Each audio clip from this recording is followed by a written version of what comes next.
கொரிந்தியர் 4ஆம் அதிகாரம் 6வது வசனம் வாசி. இருளிலிருந்து வெளிச்சத்தை பிரகாசிக்க சொன்ன தேவன், நல்லா கவனிங்க, இயேசு கிறிஸ்துவின் முகத்தில் உள்ள தமது மகிமையின் அறிவாகிய தோன்ற பண்ணும் பொருட்டாக எங்கள் இருதயங்களில் பிரகாசித்தார். புரியுதா? அந்த வசனம் என்ன சொல்லுது? இயேசு கிறிஸ்துவின் முகத்தில் உள்ள தமது மகிமையின் அறிவாகிய ஒளி. இயேசு கிறிஸ்துவின் முகத்தில் ஒரு பிரகாசம் வந்துச்சுன்னு பார்த்தோம்ல, சூரியனை போல பிரகாசித்ததுன்னு பார்க்கணும்ல. அது என்னவா? பிதாவாகிய தேவன் மகிமையின் அறிவு, அது சொல்றாரு, மகிமையின் அறிவாகிய ஒளியை, அந்த பிரகாசத்துக்கு பேரு மகிமையின் அறிவா. மகிமையின் அறிவாகிய ஒளி பிதாவாகிய தேவன் என்ன பண்றாரா?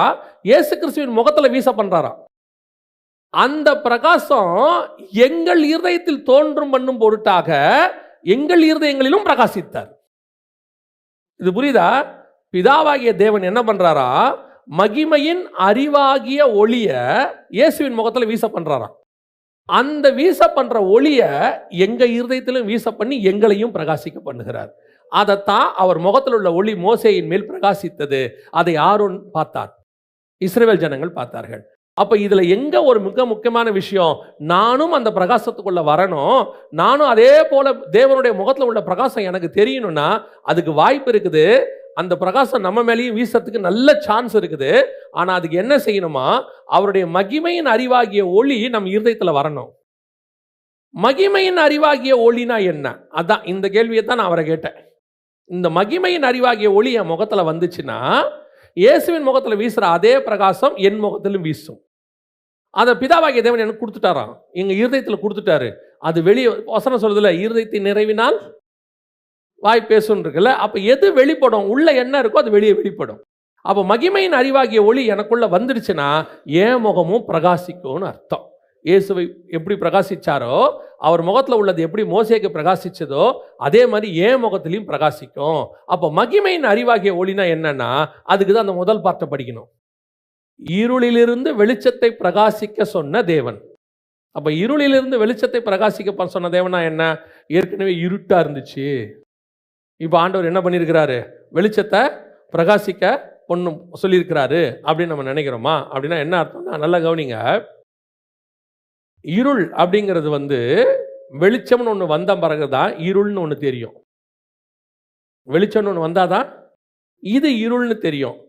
வெளிச்சம்னு ஒன்னே இல்லைன்னு வச்சுக்கோங்க. வெளிச்சம் உண்டாக கடவுதுன்னு கர்த்தர் சொன்னார், சரியா? வெளிச்சம் உண்டாகவே இல்லை. அதுக்கு முன்னாடி இருந்ததுக்கு பேர் என்ன? அவ்வளோதான், அதான் நார்மல். அது நார்மலா இருந்துச்சு, அவ்வளோதான். இந்த வெளிச்சம் ஒன்று வந்தோன்னா இது வெளிச்சம், அப்பனா இதுக்கு பேர் இருள். இந்த இருள்ல இருந்து வெளிச்சத்தை கொண்டாந்துருக்கிறாரு. வெளிச்சம் உண்டாக்க கடவுது, இதான் உண்டாக்கப்பட்டது. இது நார்மலா இருந்துச்சு. இந்த வெளிச்சத்தை வந்த உடனே எல்லா ஜனங்களும் வெளிச்சத்தை கண்டார்கள். இப்ப இயேசு இஸ்ரவேலுக்குள்ள வந்த உடனே இருளில் இருக்கிற ஜனங்கள் பெரிய வெளிச்சத்தை கண்டார்கள். அது வரைக்கும் ஜனங்களுக்கு வெளிச்சம்னா என்னன்னே தெரியாது. ஆனா நார்மலா வாழ்ந்துட்டு இருக்காங்க, நார்மலா வாழ்ந்துட்டு இருக்கிறாங்க. இப்ப நார்மலா வாழ்ந்துட்டு இருக்கிறவங்க இருள் அப்படிங்கிறதுக்குள்ள இருக்கிறாங்கன்றதே அவங்களுக்கு தெரியல. இதுதான் நார்மல். அதான் பவுல் எழுதுவார், அழகா ஒரு வார்த்தை சொல்வாரு, நியாய பிரமாணம் என்று ஒன்று வராதிருந்தால் எனக்கு பாவம் என்னதுன்னே தெரியாது இருந்திருக்கும். ஏன்? நான் வெறும் பாவத்திலே இருக்கேன், அது பாவனே எனக்கு தெரியாது. எப்ப எனக்கு அது பாவம் தெரியுது? நியாயப்பிரமாணம் ஒன்று கொடுத்து, எப்பா இதெல்லாம் பாவம் சொன்ன பிறகுதான், ஓ இது பைபிள் படி பாவமா, எனக்கு தெரியாதே.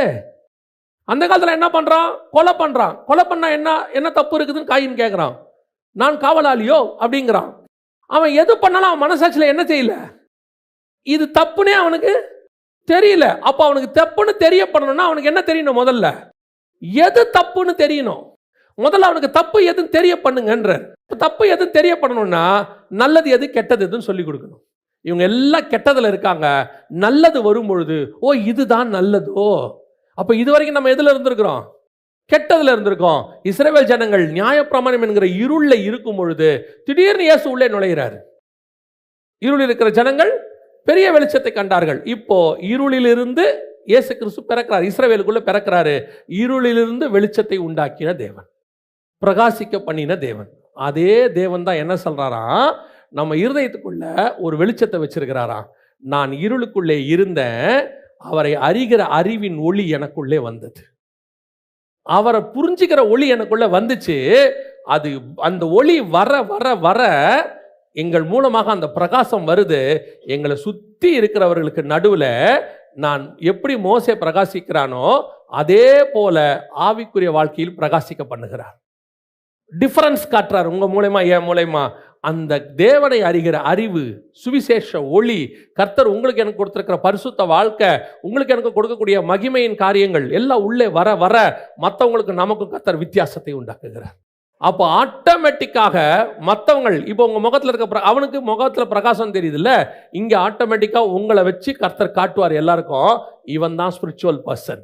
பார்த்துக்கோங்க, ஸ்பிரிச்சுவாலிட்டினா இதுதான். ஒரு நல்ல ஊழியக்காரன்னா இதுதான். ஒரு நல்ல ஆவிக்குரிய மனைவினா இதுதான். ஒரு நல்ல ஆவிக்குரிய தாய்னா இதுதான். ஒரு நல்ல ஆவிக்குரிய பிள்ளைனா இதுதான். உங்களுக்குள்ள அந்த மகிமையின் ஒளி வந்த உடனே உங்களை சுத்தி இருக்கிறவங்க, திருப்பி சொல்றேன், பாவிகள் இல்ல, பாவிகள் இல்ல, ஆரோனும் இஸ்ரவேல் புத்திரரும் தேர்ந்தெடுக்கப்பட்டவர்கள். சபைக்குள்ளேயே ஆவிக்குரியவர்களுக்குள்ளேயே உங்களுக்கு ஒரு டிஃபரன்ஸை உண்டாக்குவாரு. இதுதான் சரின்னு நான் ஒரு வாழ்க்கை வாழ்ந்துட்டு இருக்கிறேன்ல ஸ்பிரிச்சுவாலிட்டியில, இந்த ஸ்பிரிச்சுவாலிட்டிக்குள்ளேயே சொல்லுவாரு, நீ இருக்கிறது நிறைய நிறைய மிஸ்டேக் இருக்கு, அதை பாரு, அவனை பாரு, இதுதான் சரியான வாழ்க்கை. அதை உங்களை கொண்டும் என்னை கொண்டும் கத்த தெரிய பண்ணுவார். அப்புறம் உங்களை பார்க்குறவங்க சொல்லுவாங்க, அப்ப இதுதான் சரியாங்க, இந்த வசனம் தான், இந்த வசனத்துக்கு இதுதான் விளக்கமா, இது நாள் வரைக்கும் நாங்கள் இதைத்தான் விளக்கணும்னு நினைச்சுக்கிட்டு இருக்கிறோம். ஓ, அப்ப இதுதான் விளக்கமா? அந்த விளக்கத்தை உன் மூலமாய் கொண்டு வராருல்ல, அதுதான் மகிமையின் ஒளி உங்கள் மூலமாக பிரகாசிப்பது. இது எங்க இருக்கு? இயேசுவின் முகத்தில் இருக்கு. இதை நீங்க பெறணும்னா என்ன செய்யணும்? எவ்வளவுக்கு எவ்வளவு தேவனோடு கூட நீங்கள் நெருங்குகிறீர்களோ, எவ்வளவுக்கு எவ்வளவு வேதத்தை வாசிக்கிறீர்களோ, எவ்வளவுக்கு எவ்வளவு கர்த்தரோடு கூட சஞ்சரிக்க தொடங்குறீர்களோ, அவ்வளவுக்கு அவ்வளவு கர்த்தருடைய ஒளி உங்களுக்குள்ள வந்துகிட்டே இருக்கும். ஒவ்வொன்றத்திலும் உங்களை வச்சு எல்லாருக்கும் டிஃபரன்ஸ் காட்டுவார். இதுதான் வெளிச்சம் பாருங்க, ஒருத்தன் இப்படிதான் இருக்கணும், ஒரு ஊழியக்காரனா இப்படிதான் இருக்கணும். ஒரு எவாஞ்சலிஸ்ட் பில்லி கிரஹாம் ஐயாவை நம்ம ஒரு எக்ஸாம்பிளா எடுக்கிறோம். ஒரு எக்ஸாம்பிள்னு ஒன்று வருது இல்ல, அந்த எக்ஸாம்பிளாக உங்களை மாற்றுவார். சுத்தி இருக்கிறவங்களுக்கு நடுவில் எக்ஸாம்பிளா உங்களை மாற்றி வெளிச்சமா மாற்றிடுவார். அப்போ உங்களை பார்க்குறவங்களாம் சொல்லுவாங்க, எப்படி இது இது இது இது வரைக்கும் நாங்கள் இப்படி கேட்கலையே, இது வரைக்கும் நாங்கள் இப்படி பார்க்கலையே, இந்த மாதிரி ஒரு லைஃப் ஸ்டைலை நாங்கள் பார்க்கலையே, எப்படி அப்படின்னா இதாண்டா கரெக்ட், இது வரைக்கும் இருந்தது தப்பு. 2000 வருஷமா நியாயப்பிரமாணம் இருந்துச்சு, சரி சரி சரின்னு வாழ்ந்துட்டே இருக்கான். திடீர்னு இயேசு உள்ள நுழைகிறார். உள்ளே நுழைஞ்சு சொல்றாரு, நியாயப்பிரமாணம் நீங்க சொல்றதே இருள், உண்மையான பிரமாணம் இதுதான் காட்டுறார் வெளிச்சம். அது பிதாவின் முகத்திலிருந்து இயேசு கிறிஸ்துவின் வழியாக வெளியே வருது. அதே மாதிரி தான் பிதாவின் முகத்திலிருந்து இயேசு கிறிஸ்துவின் முகத்திலிருந்து நம்ம இருதயத்தின் வழியாக அது வெளியே வரும்.